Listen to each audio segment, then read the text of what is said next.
tepang deui saring simkuring dia Ayu Pratiwi dina acara Kilas Warta bade ngadugikeun warta rusakna hiji imah alabatan kena tanah longsor di Bandung.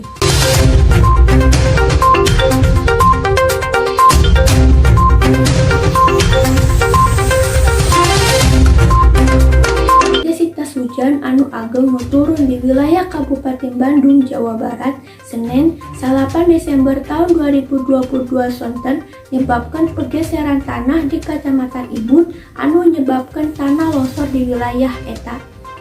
Kapolsek Ibun Ibtu Asep Dedi nyarioskeun yen tanah longsor kasebat kejadian di Lembur Kesik Rincang RT 2 RW 2 Desa Duku Kecamatan Ibun kira-kira Rabu 7.30 waktu Indonesia bagian Barat.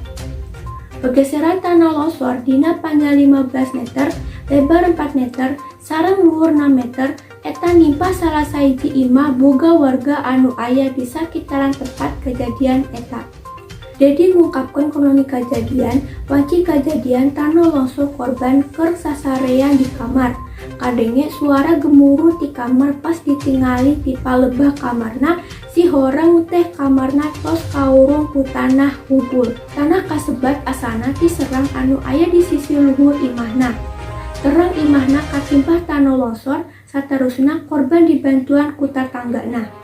Aya korban jiwa tina musibah tanah longsor ieu ngan sakur karugian nu mangrupi jebolna tembok kamar korban hukul. Korban sareng 5 anggota kaluargana ayeuna atos dievakuasi. Rupina sakitu warta anu parantos tiasa ngadugikeun ku simkuring kapayunan pamirsa sadayana. Hatur nuhun.